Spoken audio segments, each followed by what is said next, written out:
ETF index mutual funds నేర్చుకుని stock మార్కెట్లో రాణించాలనుకుంటున్నారా? వెంటనే ఈ నెంబర్కి కాల్ చేయండి. నమస్తే రమగారు. నమస్తే జయ. రమగారు, ఏదైనా మంచి కథ ఒకటి చెప్పుకుందామండి. రామనగర రాజు కథ చెప్తా. చందమామ కథ ఇది. పూర్వం అట గంగా తీరంలో రామనగరం అని ఒక ఊరుండేది. ఆ రాజు ఒక ఆయన అద్భుతమైన రాజుగారు ఉండేవారు.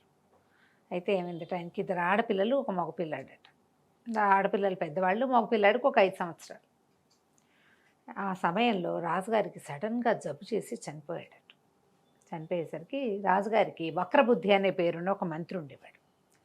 అతను ఏమనుకున్నాడంటే, ఈ పిల్లల్ని కనుక తప్పించేస్తే రాజ్యాంగం ఆయనకు అనారోగ్యంగా ఉండి ఇదంతా మన చేతిలోకి వచ్చింది, మొత్తం నొక్కేయచ్చు అనుకున్నాడు. నొక్కేయచ్చు అనుకుని రాణిగారి పిల్లవాడికి అన్నం పుట్టినప్పుడే పోయారు.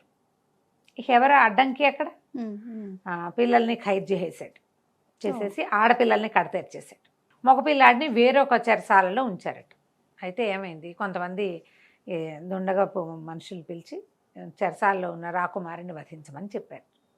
అయితే ఈ చెరసాలలోకి వెళ్ళిన వాళ్ళకి పిల్లవాడు శరీరం నుంచి ఒక వెలుగు వస్తున్నట్టు కనపడిందట. చక్రవర్తి లక్షణాలు ఉన్నాయి వాడికి. రాత్రిపూట వాడి శరీరం చీకట్లో వెలుగు వస్తుంది అతని శరీరంలోంచి. హడిలిపోయి ఏదో దైవత్వం ఉంది పిల్లాడిలో అని వాళ్ళు ఆ నలుగురు వీళ్ళు కటారి వాళ్ళు వెనక్కి వచ్చేసారు. బాబోయ్, మా వల్ల కాదు, ఏదైనా పాపం వస్తుందేమో, మేము ఈ పని చేయలేమంటే, సరే ఏం చేశాడు, ఇలా చంపకూడదు ఇక్కడ, ఈ ఊళ్ళో ఎవరితోటి చంపించినా వీళ్ళు ఎవరో ఒకళ్ళకి చెప్తారు. అందుకని ఏం చేశాడట, ఒక నిరుపేదైన ఒక వ్యక్తిని పట్టాడు. ఆయన సుమంత్రుడట అతని పేరు. ఆ సుమంత్రుడిని పిలిచి, నీకు చేతి కొద్దీ ధనం ఇస్తా, నేను చెప్పిన పని చేయమన్నాడు. ధనం పుచ్చుకున్న సుమంత్రుడు సరేనన్నాడు. ఈయన చెరసాల్లోకి తీసుకుపోయి ఈ పిల్లవాడిని ఏం చేశాడట, ఒక బట్టల మూటలాగా తయారు చేయించాడు. మూట కట్టించాడు, అది ఒక గుడ్డల మూటగా ఉంది. నువ్వు ఈ మూటను తీసుకెళ్ళి మన ఊరు దాటిచ్చేసి గంగానది మీద వెళ్ళు. ఇక్కడికి బాగా దూరం వెళ్ళిపోయాక ఈ మూటకు ఒక రాయి కట్టి నీటిలో వదిలిపెట్టమన్నాడు. సరే ఒప్పుకున్నాడు, డబ్బులు ఇచ్చాడు కదా, అదే మోయగలిగినంత డబ్బు ఇచ్చాడు. సరే ఏం చేశాడు, ఈ బట్టల మూటని భుజాన్ని వేసుకుంటే, ఇట్లా భుజాన్ని వేసుకునేసరికి ఆ లోపల మనిషి ఉన్నట్టు తెలిసింది సుమంత్రుడికి. మామూలు బట్టల మూటలు ఎట్టా ఉంటాయి, మనిషి లోపల ఒక పిల్లాడు, ఒక 5 ఏళ్ల పిల్లవాడు అంటే వాడి కాలు చెయ్యి ఇన్నున్నాయా, అక్కడి నుంచి వెనక్కి వేసుకునేసరికి వాడి శ్వాస తెలుస్తోంది ఇతనికి. భుజం మీద వేసుకున్నప్పుడు పిల్లవాడు గాలి పీలుస్తున్నాడు, గాలి వదులుతున్నాడు, వాడి లోపల నుంచి వచ్చే వెచ్చదనం తెలుస్తుందా? మనిషి వెచ్చదనం బట్ట వెచ్చదనానికి డిఫరెన్స్ ఉంది కదా పూర్తిగా. ఇతను ఎక్కడో తేడా ఉంది, పిల్ల ఎవరో ఉన్నారు ఇందులో అని చెప్పి ఏం చేశాడట, ఆ బట్టల మూట ముందు గంగా తీరానికి తీసుకెళ్ళకుండా ఇంటికి తీసుకుపోయాడు. ఆ సుమంత్రుడికి ఎప్పుడో వివాహం అయింది, సంతానం లేదు, పేదవాడు కూడా. ఇంటికెళ్ళి బట్టల మూట ఊడదీసేసరికి ఒక 5-6 సంవత్సరాల ముద్దుగా ముచ్చటగా మెరిసిపోతున్న పిల్లవాడు కనపడ్డాడు. అత్త భార్య ఆశ్చర్యపోయింది, బంగారు తండ్రి, వాడు చంపేస్తాడో ఏమిటో, ఎంత బాగున్నాడో పిల్లవాడు, పిల్లాడిని పెంచుకుందాము, ఇక్కడి నుంచి లేచక్క పదం, ఇక్కడ ఉండద్దు. అతనికి కూడా ఇది కరెక్టేని అనిపించింది.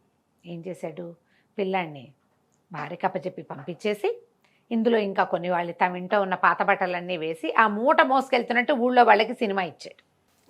మోసుకెళ్ళాడు, గంగా తీరంలో ఒక పడవెక్కాడు. అందరూ చూశారు. ఇతను వెళ్ళాడా లేదా అనేది ఆనుపాను తెలిసిపోయింది. భార్య ఏం చేసింది, వేరే వేరే చుట్టాల ఇళ్ళు మారుతూ పిల్లాన్ని తన దారిని తను కాశీనగరానికి తీసుకెళ్ళిపోయింది, వేరే చోటకి తీసుకుపోయింది. ఇతను ఏం చేశాడు, గంగానది మీద పడవలో ప్రయాణం చేసి ఇవి పాత బట్టలు అని వాళ్ళకి చెప్పాడు. ఒక రాయి మూట కట్టి అందులో పడేశాడు. ఇది అబ్జర్వ్ చేశారు సైనికులు. పిల్లవాడిని చంపేశాడు అనుకున్నారు, నిశ్శబ్దంగా ఊరుకున్నారు. రాజుగారు ఏం చెప్పాడు, పిల్లాడని చెప్పలా వాళ్ళకి, ఒక మూట పుచ్చుకొని ఒకడు వెళ్తాడు, ఆ మూట నీటిలో పడేశాడో లేదో కనుక్కోండి. ఓకే, నీటిలో పడేశాడు. మధ్యలో వాళ్ళ ఇంటికి మూట వెళ్ళింది, మూట విప్పి పిల్లాడు బయటకు వచ్చాడు అనే సంగతి ఎవ్వరికీ తెలియలే. అంతే. అక్కడి నుంచి ఏమైంది, సుమంత్రుడు కూడా తనకి ఇచ్చిన డబ్బంతా పట్టుకుని కాశీనగరానికి వెళ్ళిపోయాడు. పిల్లవాడి పేరు ప్రమదుడు, రాకుమారుడి పేరు. ప్రమదుడు అని పేరు ఉంచకుండా కుముదుడుగా పేరు మార్చి సరే ఇతను ఏదో కొంత డబ్బులు తెచ్చుకున్నాడుగా, పెద్ద ఘనమైన సంపాదనగా లేకపోయినా కూడా పిల్లవాడిని చక్కగా పెంచుకున్నారు. పెరుగుతూ ఉంటే పిల్లవాడికి చక్కటి ఆజానుబాహువుగా తయారయ్యాడు. తర్వాత ఇతనికి మల్ల యుద్ధం అన్నా వంట అన్నా మహా ఇష్టం అంట పిల్లడికి. ఆ సమీపంలో ఉన్న ఒక అఖాడాకి వెళ్తూ మల్ల యుద్ధం నేర్చుకున్నాడు. సహజంగా రాకుమారుడు క్షత్ర తేజస్సు కొంత ఉంటుంది కదా, వాళ్ళ ఇంట్లో ఉన్న పద్ధతుల ప్రకారం వాడు కొంచెం బలశాలిగా తయారయ్యాడు. ఎడం చేత్తో వంట చేసేవాట, నలుడు భీముడు లాగా. ఎంత వంట చేసేవాడు, ఎంత బాగా చేసేవాడు.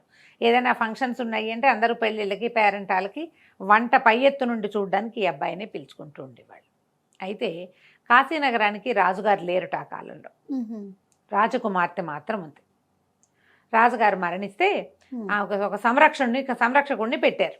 గజవర్మ అనే సైన్యాధిపతిని సంరక్షకుడుగా పెట్టి రాకుమార్తెకి వివాహ యోగ్యమైన వయసు వచ్చాక పెళ్లి చేసి, ఆ ఏ రాకుమారుడైతే పెళ్లి చేసుకుంటాడో అతనే రాజయ్యేలాగా శాసనం చేసి పెట్టి వెళ్ళారు. ఈ గజవర్మ చక్కగా పిల్లని చూసుకునేవాడు, ఊరు రాజ్యం అంతా నడిపేవాడు. అయితే ఏంటంటే ఎప్పటికప్పుడు ఏటా అక్కడ బోల్డ్ అన్ని పోటీలు జరిగేవట. ఇప్పుడు కూడా మనం చూస్తాంగా కాంపిటీషన్స్. రకరకాల ఊళ్ళ నుంచి వచ్చేవాళ్ళు. ఇక్కడికి ఈయనకి గజవర్మకి చాలా మల్ల యుద్ధాలు అవి అంటే మంచి ప్రీతి. రకరకాల ఆటల పోటీలు, యుద్ధ క్రీడల పోటీలు పెట్టి అందులో గెలిచిన వాళ్ళకి తమ ఆస్థానంలో పదవులు ఇచ్చేవాళ్ళు, లేకపోతే బహుమతులు ఇచ్చి పంపేవాళ్ళు. పై వాళ్ళైతే సైన్యం పెంచుకునేందుకు అదొక విధానంగా ఉండేది ఆ రోజుల్లో. సరే, ఒక మల్ల యుద్ధం పోటీలు జరిగినాయి. ఆ పోటీకి రాకుమార్తె కూడా హాజరైంది. ఆవిడ కూడా చూస్తోంది. రెజ్లింగ్ చూస్తారు కదా, స్పెక్టేటర్షిప్ అందరికీ ఆసక్తిగానే ఉంటుంది.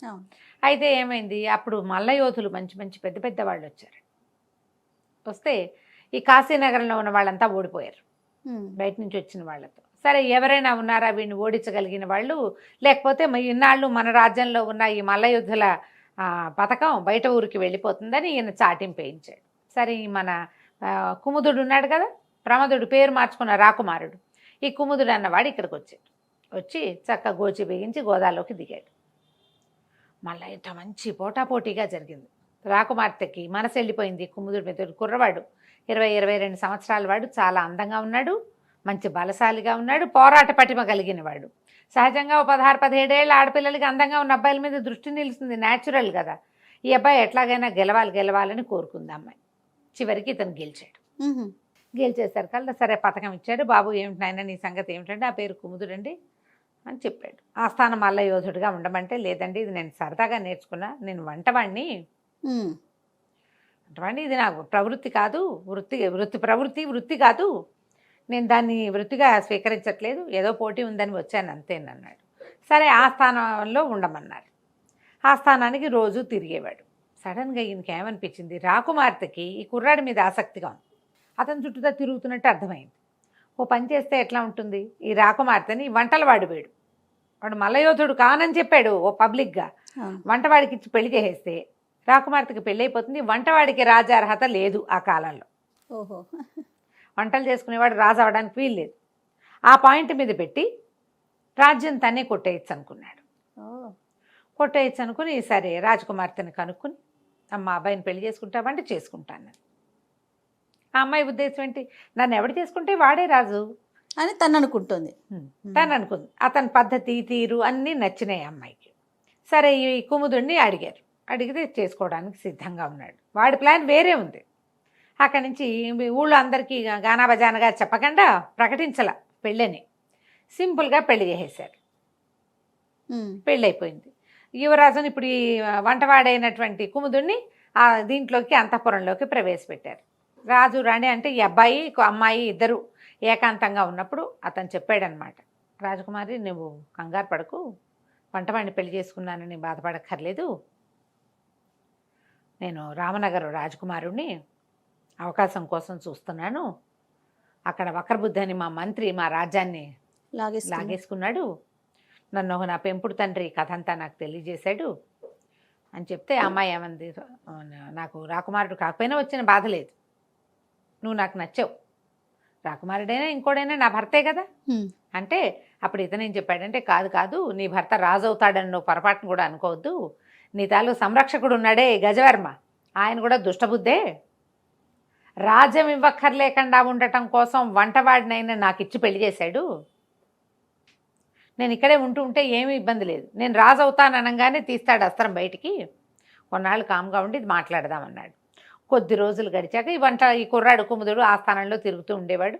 జరుగుతుంటే ఇంతలో ఒకరోజు ఏం చెప్పాడంటే, ఈ గజవర్మకి చెప్పాడనమాట, మన పక్కన గంగా తీరంలో ఉన్న రామనగర రాజ్యంలో చాలా అరాచకం ఉంది, అక్కడ వక్రబుద్ధి అని ఒక దుష్టబుద్ధి ఉన్నాడు, ఒక చిన్న సైన్యం కొంత సిబ్బందిని ఇస్తే నేను వాడిని ఓడించి అది మన రాజ్యంలో కలిపేస్తా అని చెప్పాడు. చెప్పేసరికి ఈయన సంతోషించాడు. ఏముంది, రాజకుమారుడు రాజు అవినా అవ్వపోయినా రాజుగారు అల్లుడే కదా, అవును. సరే బాబు అట్లాగే నీ ఇష్టం, నేను కాదంటం ఎందుకు, నువ్వు బలశాలివి, అట్లాగే కొంత సిబ్బందిని ఇస్తానన్నాడు. ఇక్కడి నుంచి కొంత సైన్యాన్ని ఇచ్చి పంపించారు. ఈ లోపల సుమంత్రుడు ఏం చేశాడు, ఈ పిల్లాన్ని తీసుకొచ్చి పెంచాడు కదా, నిరుపేద అతను కొంత డబ్బు పుచ్చుకుని రామనగర్కి వెళ్ళి రాజుగారి పాత చుట్టాలందరినీ తిరిగేశాడు. పాత సైన్యాధిపతులు, ఇది వరకు ఉన్న మంత్రులు, అధికారుల్లో కొంతమంది రాజుకు విధేయులుగా పాత రోజుల్లో ఉండేవాళ్ళు, ఒక్కొక్కరిని కలిసి రాకుమారుడు బతికే ఉన్నాడని, ఎప్పుడో ఒకరోజు యుద్ధానికి రాబోతాడని చెప్పి అందరినీ తన వైపుకు తిప్పుకున్నాడు.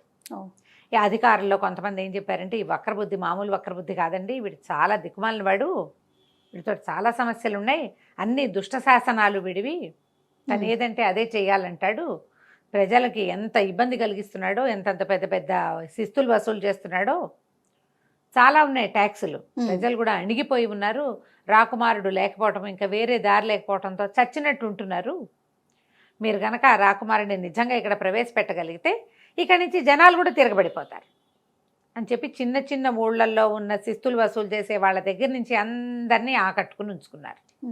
ఒక 2-3 నెలల్లో ఈ ప్రోగ్రాం అంతా తయారయ్యేసరికి మన రాజకుమారుడైన కుముదుడు ఏం చేశాడు, సైన్యాన్ని తీసుకుని వీళ్ళ మీదకి వచ్చాడు.